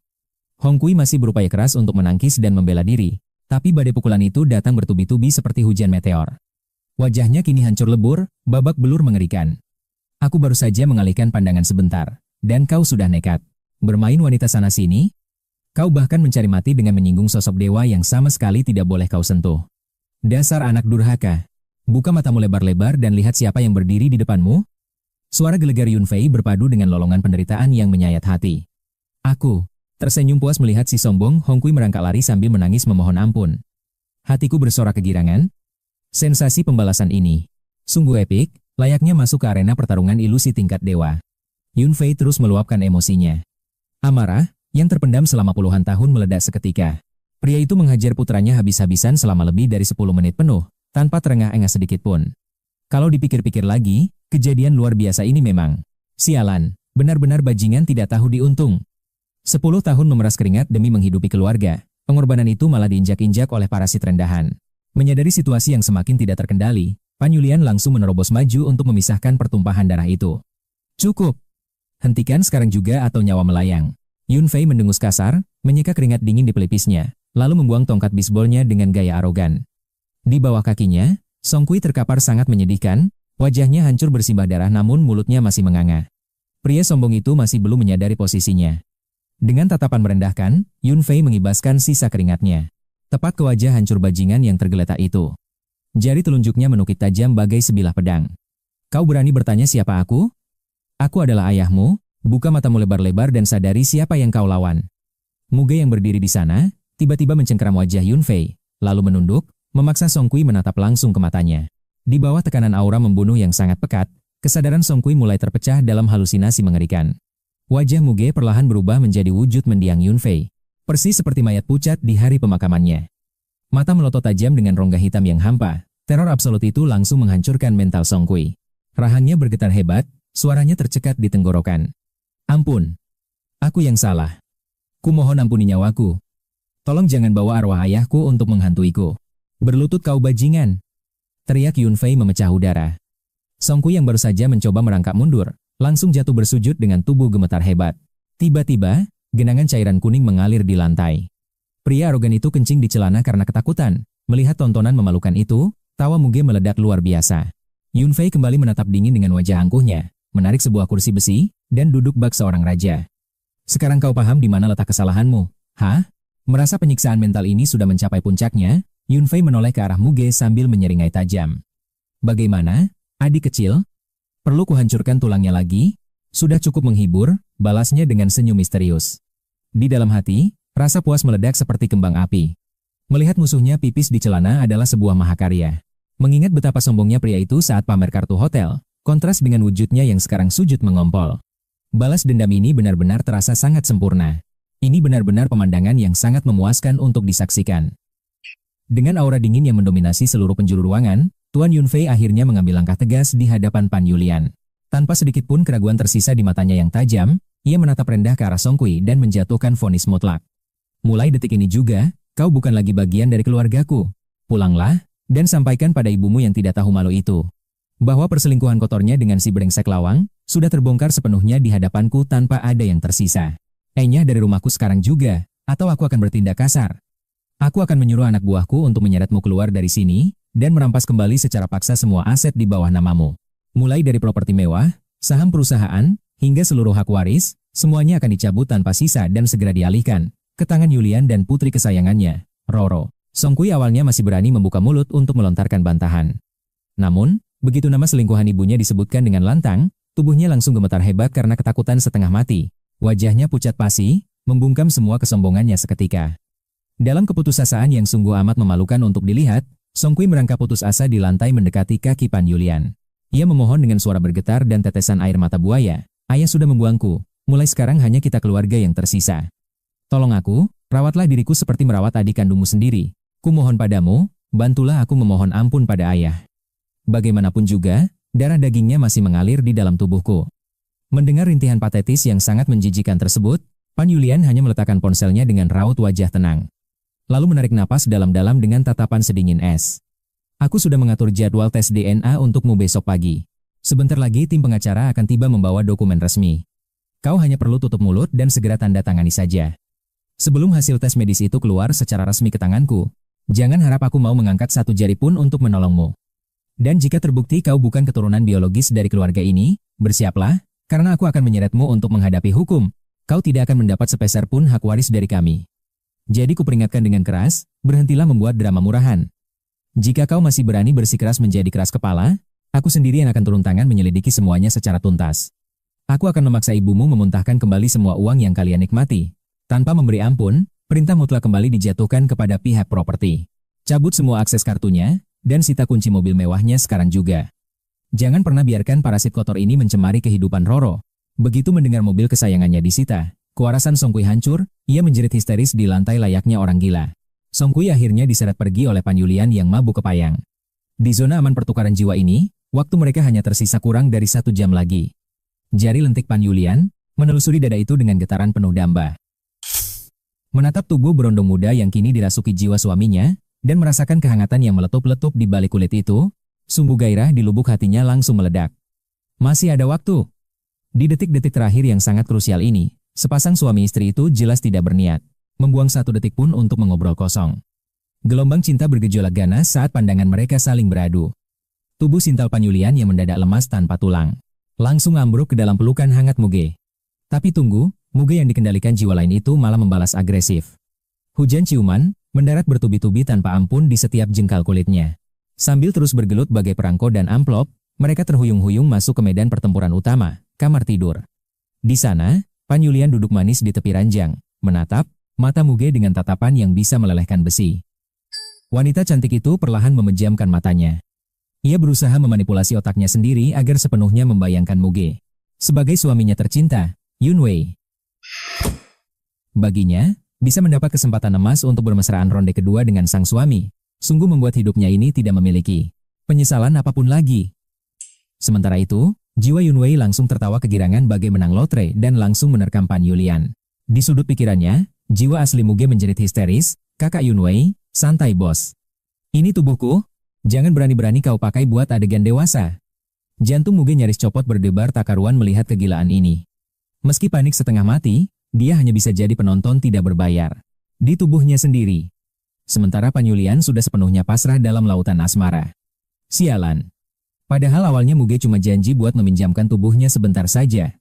Siapa sangka dia malah terseret ke dalam siaran langsung film romantis yang sangat canggung ini. Menatap rona merah-merona di pipi Pan Yulian yang berada tepat di bawahnya, otak Muge tiba-tiba kosong. Astaga, apakah malam ini dia sedang kejatuhan durian runtuh? Atau malah sedang dirampok kehormatannya? Kakak, kumohon ampuni tubuh suciku ini. Tapi nasi sudah menjadi bubur berbalut asmara. Jiwa Yunwei sama sekali tidak peduli dengan tangisan batin Muge yang malang. Karena hak akses tubuhnya sudah dibajak, Muge akhirnya hanya bisa pasrah menikmati nasib. Waktu 1 jam penuh gejolak itu berlalu secepat kilat menyambar. Setelah badai gairah mereda, dengan detak jantung yang masih tidak karuan, Muge diam-diam menyelinap turun dari ranjang. Di atas ranjang yang berantakan, aku dilanda kepanikan luar biasa. Tanganku gemetar saat meraup pakaian yang berserakan di atas lantai dingin. Klik, nyala api kecil dari korek, menerangi wajahku yang tegang. Badai gairah barusan sungguh gila, hingga menguras habis seluruh tenagaku tanpa sisa. Menghisap rokok setelah pergumulan panas? Hah? Kenapa sih Hi? Kebiasaan para pria selalu begini? Tiba-tiba, sebuah suara merdunan menggoda milik Pan Yulian terdengar dari punggungku. Hei, itu murni ulah suamimu yang mengambil alih tubuhku. Tolong jangan salahkan aku. Dengan panik, aku langsung mematikan puntung rokok itu tanpa sisa. Nyaliku, seketika menciut, jangankan menoleh ke belakang, melirik sedikit pun aku tak berani untuk melihat raut wajah Pan Yulian saat ini. Sumpah demi langit, aku tak pernah mengira bajingan bernama Yunfei itu akan bertindak sejauh ini. Tubuhku bergerak di luar nalar, dan aku sama sekali tak berdaya menghentikannya. Sudahlah. Hei, Lau 11, ini sudah lewat dari 1 jam, bukan? Nada bicara Pan Yulian masih terdengar selembut sutra. Namun, setelah pergumulan intens tadi, pita suaranya kini terdengar jauh lebih serak dan begitu basah. Dek, jantungku berdetak kencang, pandanganku refleks menatap Muge yang tiba-tiba mendengus remeh. Kalau begitu, kenapa kau tidak meneruskannya saja sekarang juga? Gila. Jangan paksa aku melakukan hal nekat itu. Nyawaku rasanya mau copot. Ya, walau di sudut hati terdalam harus kuakui, aku sangat menikmati setiap detiknya tadi. Tapi sebagai pria yang memegang teguh prinsip, mengulangi dosa semacam ini benar-benar berada di luar batas akal sehatku. Cukup, aku tak boleh jatuh ke dalam lubang kesesatan yang sama. Kau terlalu percaya diri dengan pesonamu. Jangan harap aku akan sudi melayanimu lagi, meskipun kau memohon sambil bersujud untuk ronde kedua. Tatapan tajam Pan Yulian menusuk Muge, dan akhirnya topeng liarnya pun runtuh seketika. Kau pasti kelelahan. Setelah banting tulang melayani Lau 11 selama itu. Tunggu di sini, biar kusiapkan hidangan spesial untuk memulihkan tenagamu. Pan Yulian pun menarik pijamannya, lalu melangkah anggun menuju dapur. Kini, di kamar yang sepi, kesadaranku kembali utuh sepenuhnya. Helaan napas lega akhirnya lolos. Entah mengapa, sebuah insting purba seolah menarik jiwaku, menembus dinding ruangan lain. Aneh sekali, padahal jejak kakiku belum pernah menyentuh lantai itu sedikit pun. Tapi memoriku merekam jelas bahwa kamar itu adalah singgasana milik gadis bernama Roro. Tiba-tiba saja, gelombang emosi hangat membanjiri relung batinku. Sebuah tekad baja terpaku kuat. Aku harus menjadi perisai tak tertembus bagi Pan Yulian dan Roro. Akan kupastikan tak ada satupun mara bahaya yang berani menyentuh mereka. Roro. Dia jelas gadis yang sama sekali asing bagiku. Padahal seingatku, Roro hanyalah putri bungsu milik Yunfei. Tapi tunggu, ada yang janggal dengan semua ini. Insiden mendadak yang melibatkanku dan Pan Yulian. Itu murni terjadi di luar kendaliku. Aku sama sekali tidak menyerahkan diri secara sukarela. Seandainya pun ada karma yang harus dibayar. Seharusnya jiwa si Yunfei itu yang memikul tanggung jawabnya. Apalagi, wanita sehebat dan sekuat Pan Yulian. Sama sekali tidak butuh belas kasihan semacam itu. Kesalahpahaman konyol ini seharusnya lenyap seiring waktu. Tapi anehnya, kenapa hatiku malah bergejolak?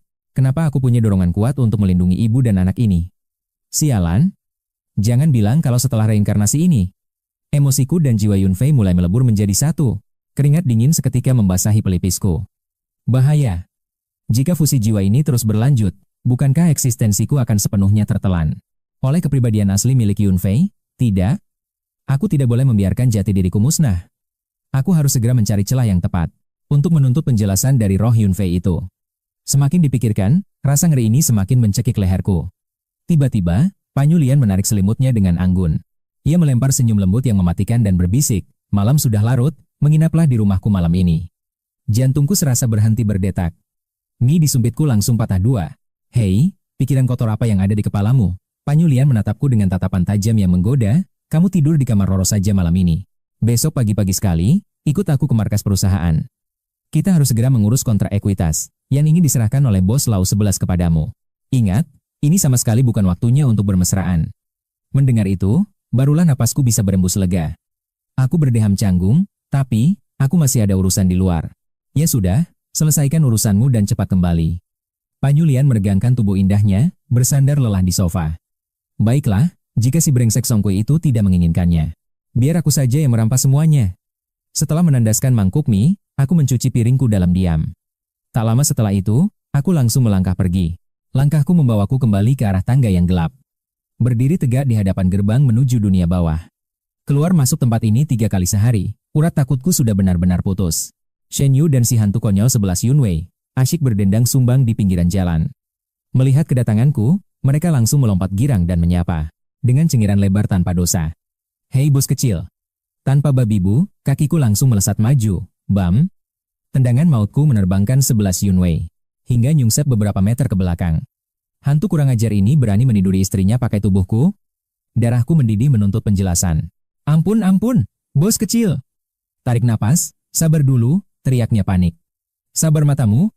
Aku sudah berbaik hati meminjamkan raga berhargaku ini padamu, tapi kau malah seenaknya main ranjang dengan istrimu." 11 Yunwei buru-buru menangkis. Tanganku yang siap melepaskan pukulan kedua, lalu memasang wajah sok suci. "Astaga bos kecil, aku sama sekali tidak bermaksud mesum dengan tubuhmu. Tapi ini kan momen perpisahan paling romantis, kesempatan pamungkas kami sebagai suami istri. Lagi pula, coba jujur padaku." Seringainya perlahan muncul. "Saat aku keluar dari tubuhmu di tengah jalan, kau juga masih lanjut bergoyangkan." "Skakmat, sudahlah, ini bukan masalah besar. Kau juga menikmati untungnya," godanya sambil menaik turunkan alis. Wajahku langsung memerah menahan malu. "Sialan. Oke lupakan. Aku kemari membawa urusan yang jauh lebih penting." Kujelaskan situasinya. "Oh? Jadi begitu ceritanya? Intinya, saat kau menatap mata si cantik Roro, dadamu tiba-tiba berdebar liar tidak karuan?" Mendengar curhatanku, rahang 11 Yunwei nyaris copot. Dua roh absurd ini saling bertatapan bengong di tengah keramaian jalan kota, lalu menggeleng kompak bagaikan sepasang orang bodoh yang otaknya mentok. Pusing dengan situasi ini, Shen Yu mengusulkan agar mereka melakukan investigasi gaib. Tidak butuh waktu lama untuk memecahkan misteri ini, roh tua itu melesat kembali dengan senyum sumringah.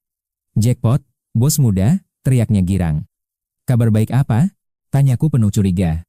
"Aku baru saja mengobrol dengan sesepuh dunia roh tingkat tinggi. Dia bilang, setelah jiwamu mengalami kebangkitan sejati, seluruh jurus sakti dari para arwah ini akan otomatis menyatu dan menjadi milikmu." Tatapan bangga Shen Yu seolah berkata, "Kau menang banyak, nak. Keuntungan ini sungguh di luar nalar." Melihat raut wajahku yang masih diselimuti kebingungan, Shen Yu kembali menegaskan, "Dengarkan aku. Jika kau berhasil membangkitkan entitas Aire, maka dengan hanya menapaki jalan nyurap, kau akan mutlak menjadi sang penguasa.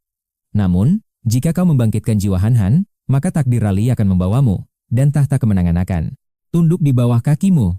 Sederhananya begini, seberapa dahsyatnya level kekuatan Sang Wangling, kau akan mewarisi kekuatan luar biasa yang sama persis.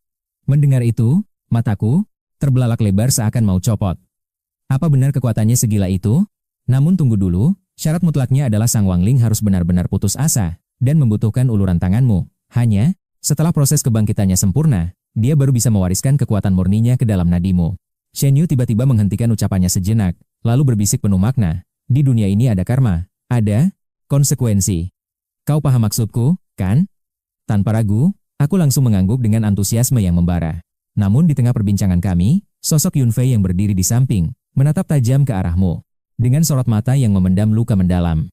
Aku bahkan rela menyuap sang hakim dunia bawah, dengan harta tak ternilai. Hanya demi mencari jawaban pasti, mengapa batinmu terus terpaku, dan terikat erat, pada nasib ibu dan anak itu. Kenapa lidahku tiba-tiba keluh? Katakan saja kebenarannya. Pasca kebangkitan itu terjadi, memang akan ada serpihan emosi masa lalu yang mengendap di dasar hatimu. Tapi tenang saja, hal ini sama sekali tidak akan merusak akal sehatmu. Hanya saja, Ketika takdir mempertemukanmu dengan mereka, kau akan diselimuti rasa bersalah yang menyesakkan karena diriku. Menjauhlah dari kehidupan mereka, maka seiring waktu, sisa emosi itu akan menguap menjadi debu. Jadi begitu kenyataannya. Beban kekhawatiran terakhirku akhirnya hancur berkeping-keping, asalkan anomali ini tidak mengambil alih kesadaran mutlakku. Namun tanpa disangka-sangka, sosok Yunfei tiba-tiba menjatuhkan dirinya. Ia berlutut di depanmu dengan suara hantaman lutut yang keras. Tuanmu, aku memohon padamu, jika kau masih berbaik hati, bersediakah kau menjadi tameng untuk melindungi ibu dan putri kecilku? Raut wajah Yunfei memancarkan kesungguhan yang absolut, suaranya bergetar penuh keputusasaan. Waktuku sudah habis, aku akan segera bereinkarnasi. Benang merah kita telah terputus, kita tak akan pernah bersinggungan lagi. Di kehidupan mendatang, ketakutan terbesarku hanyalah satu. Dunia ini akan menghancurkan mereka, saat aku tak lagi bisa melindungi. Kau punya rasa tanggung jawab yang mengerikan. Hah? Baiklah, Man. Baiklah, Man. Niat awalku memang ingin memalingkan wajah, tapi entah mengapa, dorongan sisa emosi dari proses kebangkitan itu terus meronta. Pada akhirnya, aku mengiyakan takdir ini. Terima kasih banyak, benar-benar terima kasih, tuanmu. Seru Yunwei dengan wajah penuh air mata kebahagiaan. Hantu itu terus bersujud kegirangan dengan sangat antusias. Omong-omong, apa keahlian terhebat nomor 11 milikmu? Yunwei mengelus dagunya sejenak. Bisa dibilang, aku ini seorang pengrajin kelas atas, jawabnya, bangga. Dulu aku merintis kerajaan bisnis kerajinan kayu. Kemampuan ukirku lumayan sakti, ya walaupun belum sampai selevel master legendaris, tapi keterampilan tanganku benar-benar luar biasa. Aku langsung terdiam merana, jujur saja, bualan keahlian ini terdengar sama sekali tidak berguna untuk bertahan hidup. Ditambah lagi, aku tidak merasakan aura kekuatan apapun yang bangkit. Aku sama sekali tidak merasa mewarisi kekuatan magis. Apa aku harus mempraktekannya langsung biar tahu? Gumamku skeptis. Tiba-tiba Kak Shen memberi ide cemerlang. Hei Yunwei, cepat praktikkan taktik 11. Ambil peralatanmu, biarkan adik kecil kita ini unjuk gigi, perintahnya.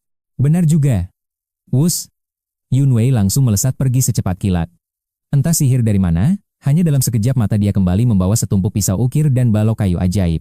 Ragu-ragu, kuambil alat-alat usang tersebut dari tangannya. Tapi anehnya, tanganku terasa sangat akrab dengan benda ini. Tiba-tiba, bayangan sesosok wanita cantik melintas di benakku. Tanpa sadar, tanganku mulai menari beringas di atas kayu. Serak, serak, serpihan kayu berterbangan bagai badai salju. Gerakanku begitu mengalir, menciptakan seni tingkat dewa. Dalam hitungan detik, sebuah mahakarya patung kayu yang hidup, dengan wujud sosok jelita Yulian, tercipta sempurna. Aku menyodorkan mahakarya itu kepada sang hantu Yunwei. Nih, ambil sebagai kenang-kenangan. Gerakan tanganmu ini persis mirip denganku. Jerit Yunwei terpana selama 11 detik penuh. Aku meletakkan pisau itu dan membuang napas panjang. Astaga naga, aku sendiri terkejut setengah mati melihatnya. Tubuhku seolah punya ingatan otot sendiri secara otomatis. Begitu menyentuh benda-benda usang peninggalan hantu ini. Efek pewarisan kekuatan roh ini ternyata benar-benar gila. Aku bahkan tidak perlu memakai otak untuk menggunakannya. Aku pun tertawa licik penuh kemenangan layaknya bos besar. Kak Shen si bos lantai 11. Dengar baik-baik ya, jika ada karakter arwah dengan kekuatan super dewa yang mau merasuki tubuhku, tolong segera panggil aku tanpa ragu. Tapi ingat, tolak mentah-mentah hantu pengangguran tak berguna. Setelah memberikan ultimatum konyol nan sombong itu, aku pun. Setelah melambaikan tangan berpisah dengan mereka berdua, langkahku membawaku kembali ke kediaman Yulian. Namun pemandangan di sana sungguh di luar dugaan. Kulihat sosoknya terlelap damai di atas sofa, berbalut gaun tidur yang begitu menggoda iman. Wajah polosnya saat tertidur pulas tanpa sedikit pun pertahanan, sukses membuat jantungku berdebar tak karuan. Cepat-cepat aku menepuk kedua pipiku keras-keras, berusaha keras mengusir pikiran kotor yang mulai merasuki otakku. Perlahan namun pasti, layaknya menyentuh porselen berharga, kuangkat tubuh ramping Yulian ala gaya pangeran menuju keranjangnya yang hangat. Begitu suara langkahku menjauh dan pintu tertutup rapat. Sepasang mata indah itu tiba-tiba terbuka lebar, diiringi senyuman tipis yang penuh arti. Cahaya mentari pagi pun menyapa. Kami berdua berjalan berdampingan memasuki gedung megah perusahaan. Sesampainya di ruangan direktur yang mewah, Yulian tiba-tiba menyodorkan sebuah dokumen rahasia yang masih tersegel rapi ke hadapanku. Mataku terbelalak membaca deretan angka di sana, menatap sosok cantik di depanku dengan penuh kebingungan. Tunggu dulu, apakah mataku bermasalah? Bukankah kesepakatan jabat tangan kita kemarin malam hanyalah 10%? Dia terkekeh lembut, kau ini terlalu polos. 10% yang kita bahas semalam itu murni jatah dari si tua Bangkalau ke-11. Nah, tambahan 5% ini adalah hadiah eksklusif dariku sebagai bonus spesial untukmu. Yulian tersenyum begitu menawan hingga memabukkan, lalu meletakkan sebuah pena emas di tanganku. Tiba-tiba tatapannya berubah menjadi tajam dan mengintimidasi. Lauk ke-11 memang tidak salah. Kita harus mengikat naga yang sedang bangkit. Menjalin kedekatan denganmu saat ini adalah investasi paling menjanjikan bagi masa depan kerajaan bisnis kita. Terimalah saja ini sebagai tanda kasih sayang dari seorang kakak. Atau jangan-jangan, kau sudah tidak sudi lagi memanggilku kakak manis? Jika sang dewi sudah bertita selembut itu, mustahil bagiku untuk menolak. Tanpa membuang waktu, kugoreskan tanda tanganku dengan gaya paling keren di atas kertas sakti itu. Dan ledakan pun terjadi.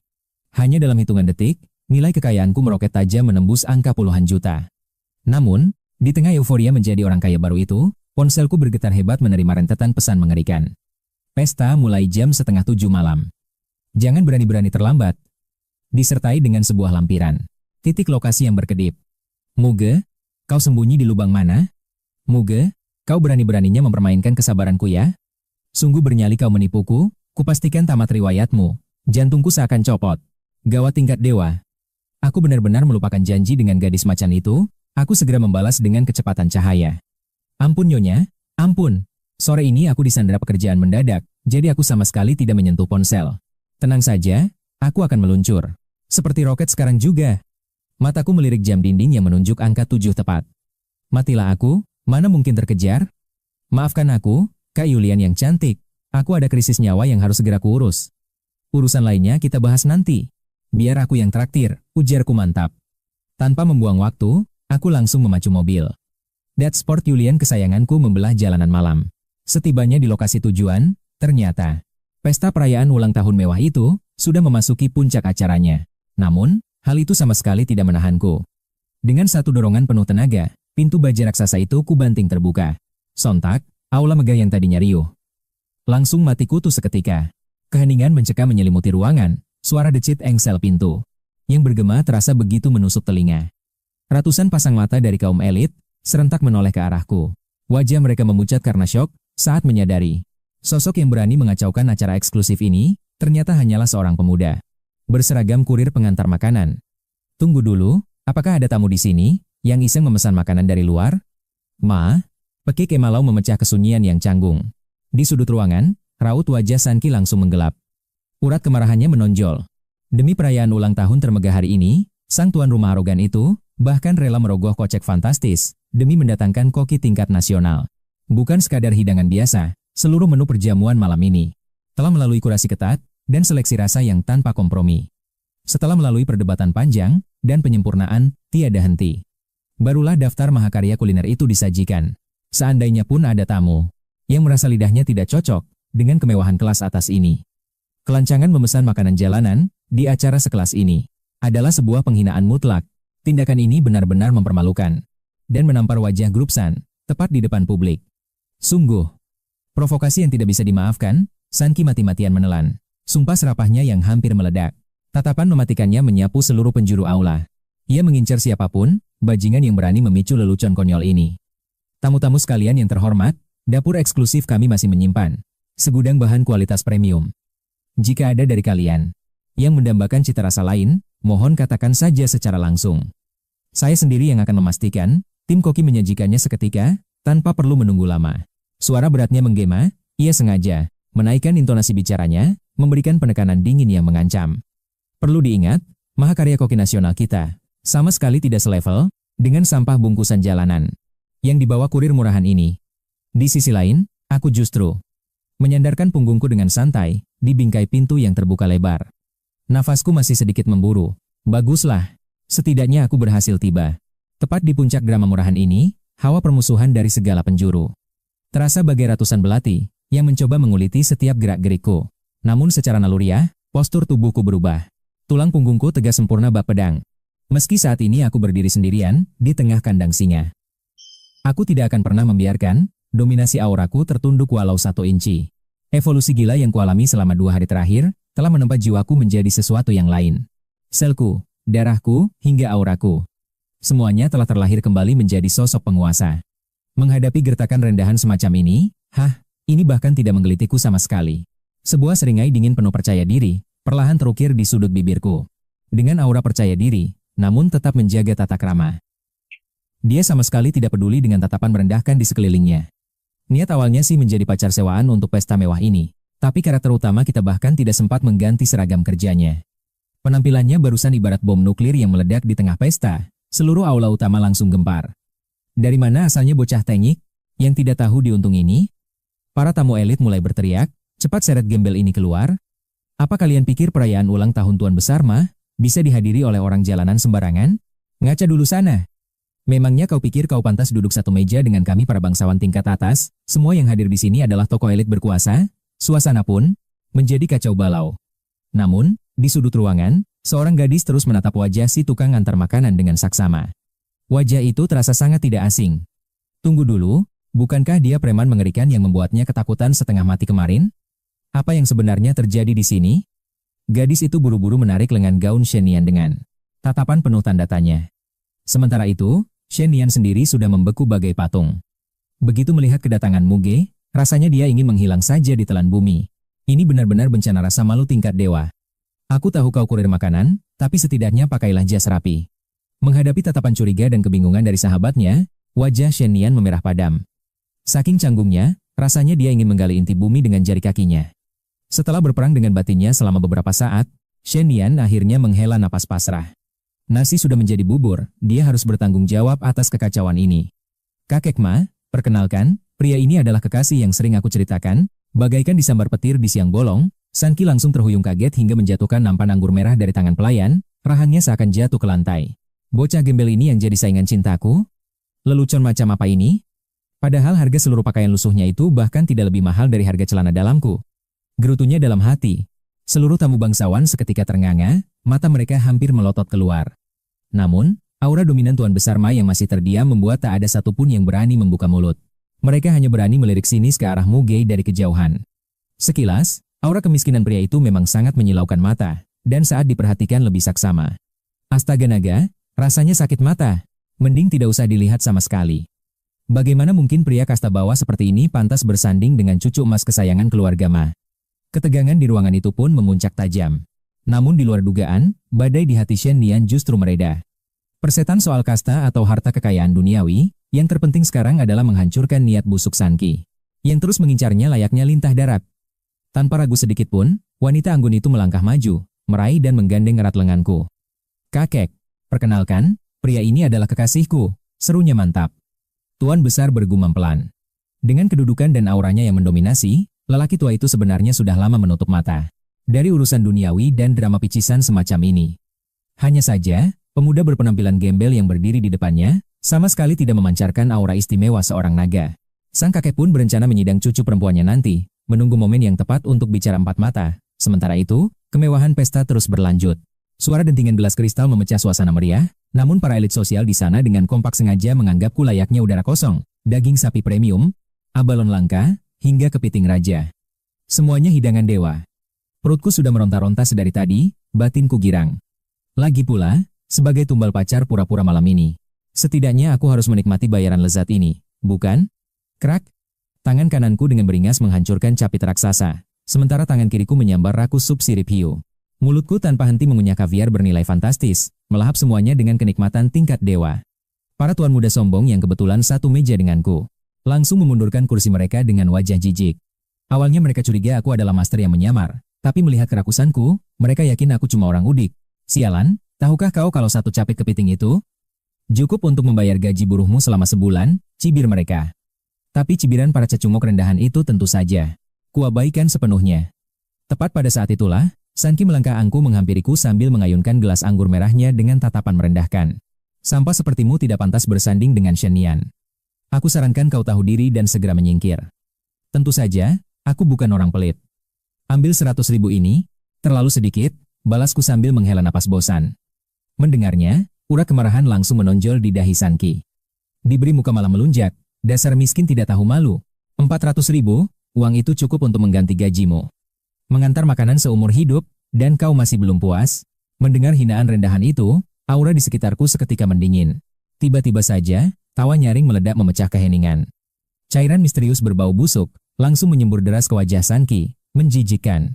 Cairan itu bercampur dengan remahan daging yang hancur. Perut Sanki seketika bergejolak hebat, Dia tidak tahan lagi dan langsung memuntahkan seluruh makan malamnya. Melihat itu, para tuan muda kaya raya di sebelahnya memandang dengan tatapan jijik. Makhluk rendahan macam apa dia?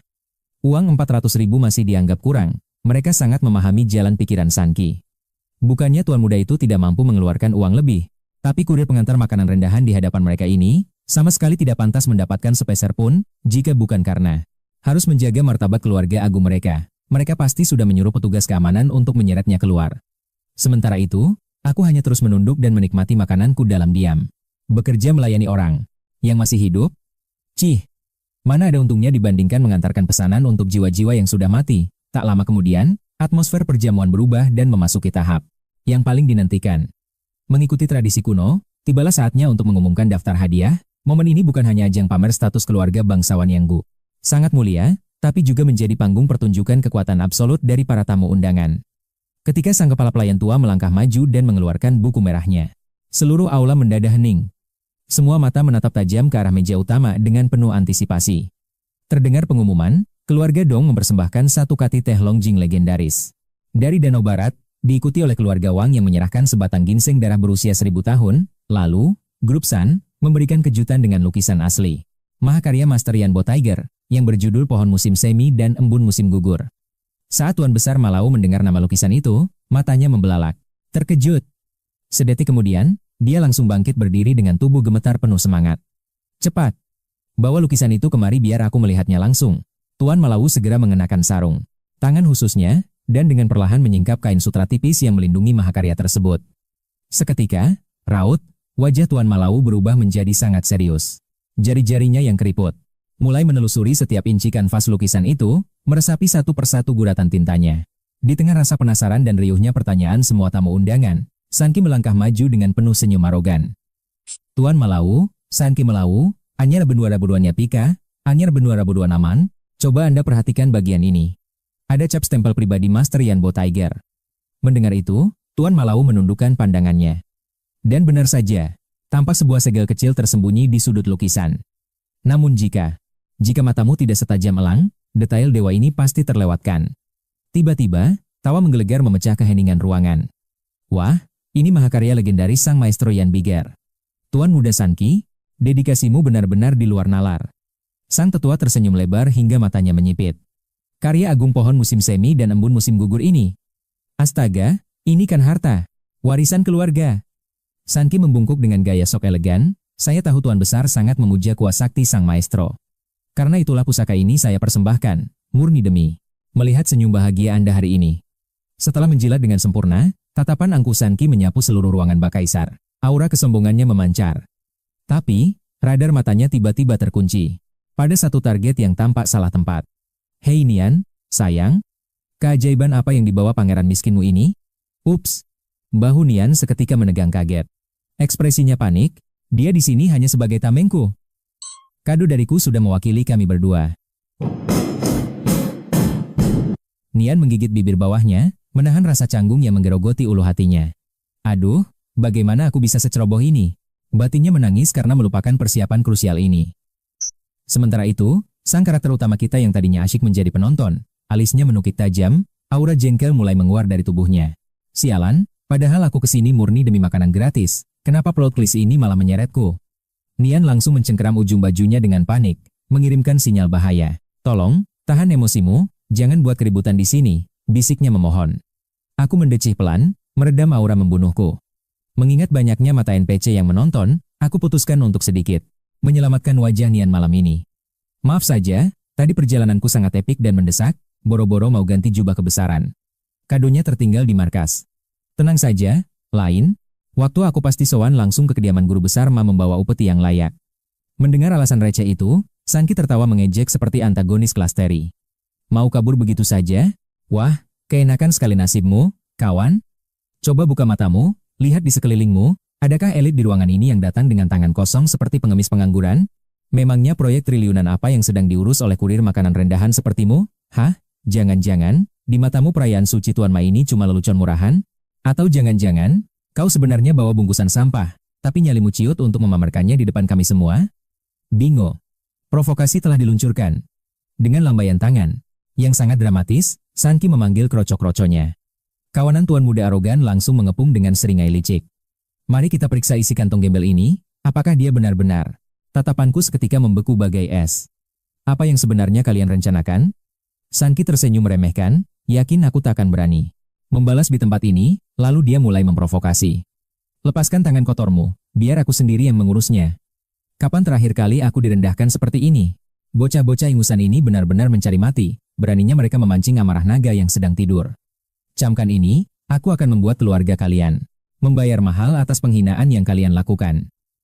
Tak sabar melihat penderitaanku, salah satu tuan muda picisan langsung bertindak kasar tanpa peringatan sedikit pun. Dia mencengkeram kerahku, lalu merampas paksa sebuah ponsel usang, dan sebungkus rokok yang sudah terbuka dari saku bajuku. Mata Sanki langsung berbinar licik, seolah menemukan senjata pamungkas untuk menghancurkan harga diriku sepenuhnya. Lihatlah sampah ini, semuanya. Inikah hadiah agung yang dia bawa untuk menghormati guru agung Ma? Hanya sisa rokok murahan? Benar-benar penghinaan mutlak. Ruangan itu meledak dalam tawa yang menggelegar, seakan-akan mereka sedang menonton badut jalanan paling konyol. Guru Ma adalah tokoh sepuh yang sangat dihormati. Orang gila mana yang berani mempersembahkan racun berasap itu di hari bahagianya? Kesabaranku telah mencapai batas akhirnya. Aku mencengkeram pergelangan tangan Sanki dengan tenaga penuh, bersiap meremukkan tulangnya demi merampas kembali barangku. Jangan sampai aku benar-benar menghabisimu di sini. Bocah rendahan ini masih berani bersikap arogan. Hari ini, bahkan dewa pun takkan bisa menyelamatkanmu. Sanki menyeringai iblis, lalu mendorong dadaku sekuat tenaga. Tubuhku terhuyung keras menghantam meja di sudut ruangan. Tanganku secara naluriah menggapai apa saja untuk bertahan. Tapi, seret. Terdengar suara robekan yang mengerikan. Lukisan legendaris pohon musim semi dan embun musim gugur, mahakarya tak ternilai milik Yan Bohu, kini terbelah dua. Waktu seakan berhenti. Ruangan itu mendadak sunyi senyap. Guru Ma tersentak, matanya terbelalak menatap kengerian itu. Tidak. Apa yang terjadi dengan lukisanku? Melihat harta karunnya hancur berkeping-keping, tubuh renta Guru Ma ambruk tak berdaya ke atas kursinya. Jari tuanya bergetar menunjuk ke arahku, bungkam oleh amarah. Wajah Sanki memucat pasi seperti mayat. Bencana ini benar-benar di luar dugaan mereka semua. Muge, kau boleh mencaci makiku sesukamu, itu bukan masalah. Tapi kelancanganmu menghancurkan mahakarya agung milik Tuan Ma. Mampukah nyawa rendahanmu itu menebusnya? Di sisi lain, aku terkapar. Tak berdaya di atas lantai dingin. Tubuhku kaku layaknya mayat, dilanda teror yang mencekam. Namun seketika, bat tersambar petir spiritual, sesosok anomali tiba-tiba terwujud di depanku. Sebuah jiwa dari masa lalu dalam balutan jubah kuno. Sungguh keajaiban surga, gumamnya, aku masih diberi kesempatan melihat mahakarya ini lagi. Inilah penyesalan terbesarku yang menahan kepergian jiwaku. Belum. Sempat bibirku bergetar untuk bertanya, roh itu langsung mengambil alih percakapan. Dengarkan baik-baik, bocah. Aku adalah Yan Bohu. Serahkan ragamu padaku sejenak, biar aku bangkit. Dan melukis kembali karya ini dari awal. Aku hanya bisa terpaku kebingungan. Tunggu. Kau mengklaim dirimu sebagai guru Yan Bo? Begitu raganya tiada, wujud spiritualnya langsung muncul di depanku. Menyadari kepanikanku yang memuncak hebat, jiwa Yan Bohu tersenyum menenangkan. Tenangkan batinmu, anak muda. Aku hanya butuh meminjam wadah fisikmu untuk sementara waktu. Aku hanya bisa membalasnya dengan senyuman getir. Bukan bermaksud menolak tawaran ini, tapi rentetan trauma mistis sebelumnya masih menghantui kewarasanku. Bagaimana tidak, urusan gaib? Dengan arwah janda, penasaran kemarin saja belum beres. Dan sekarang, roh leluhur ini malah ikut campur. Demi langit, ini sungguh bukan saat yang tepat untuk membiarkan tubuhku dirasuki lagi. Singkirkan keraguanmu, tegasnya. Aku bersumpah pada surga, jika aku berani melanggar janjiku padamu, aku siap menanggung karma paling mematikan. Aku akan mengorbankan 300 tahun hasil kultivasiku. Dan jiwaku tak akan pernah diizinkan masuk ke siklus reinkarnasi. Mendengar sumpah darah itu, aku akhirnya luluh. Baiklah, aku akan mempercayamu kali ini. Aku setuju. Membuka segel ragaku dan membiarkanmu bangkit. Tapi sebelum itu, ada satu syarat mutlak yang harus kau penuhi. Roh itu tersenyum puas. Selama kau bersedia menuntaskan obsesi terakhirku ini, jangankan satu syarat receh. 10 permintaan pun akan kupenuhi. Aku tertawa pelan. Sangat mudah, guru. Cukup tuliskan persis seperti apa yang akan kuucapkan nanti. Tanpa ragu lagi, aku segera melepaskan kendali atas kesadaranku. Dan dalam sekejap mata, badai aura spiritual yang sangat membekukan meledak, menyapu seluruh lokasi perjamuan itu. Suhu anjlok drastis, membuat semua orang merinding. Ketakutan. Tuan Lau bahkan sampai menggigil hebat merasakan anomali itu. Di tengah kekacauan tersebut, tubuhku sebagai mugesi pembuat onar, perlahan bangkit meski kewarasanku masih tertidur pulas di alam bawah sadar. Raga ini kini berdiri angkuh di depan meja,